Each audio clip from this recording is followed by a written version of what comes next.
Video start చేసే ముందు మీకు నా చిన్న రిక్వెస్ట్. ఒకవేళ మీరు పార్ట్ 1 వీడియో చూడకపోతే ముందు ఆ వీడియో చూడండి. మేరీ తను ఒక ప్రాస్టిట్యూట్ కూతురు. వాళ్ళ అమ్మ చేసే పని వల్ల ఆమెకి ఎన్నో కష్టాలు వచ్చాయి.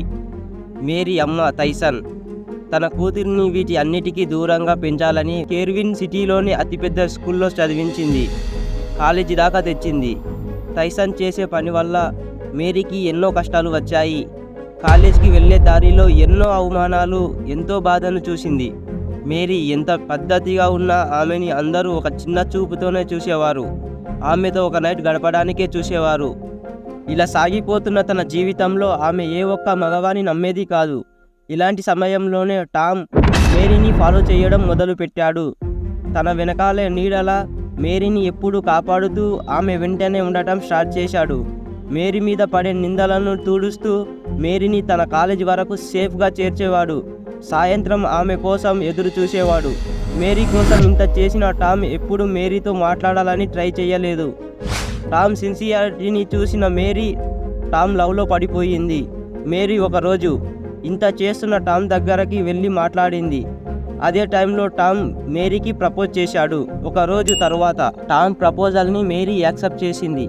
ఇక నుండి టామ్ తనకు తోడుగా నీడలా ఉంటాడని నమ్మింది. ఇలా ఇద్దరు ఒక 1 మంత్ లవ్ చేసుకున్న తరువాత మేరీ టామ్ని పెళ్ళెప్పుడు చేసుకుందామని అడుగుతుంది. రేపే నా పుట్టినరోజు, రేపే చర్చిలో మనం పెళ్లి చేసుకుందామని చెప్పడంతో తన జీవితం మారిపోయిందని మేరీ అనుకున్నది.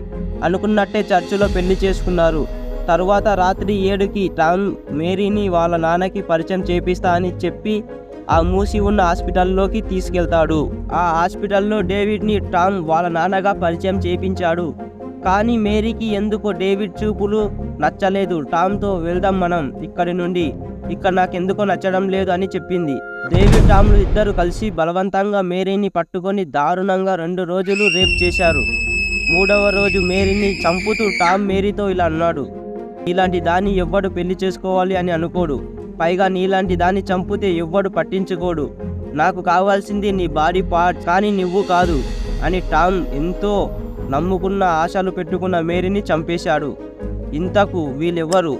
వీళ్ళు చేసే బిజినెస్ ఏంటి? ఈ హాస్పిటల్ ఎందుకు ముందు నుండి క్లోజ్ అయి ఉంది? Thanks for watching.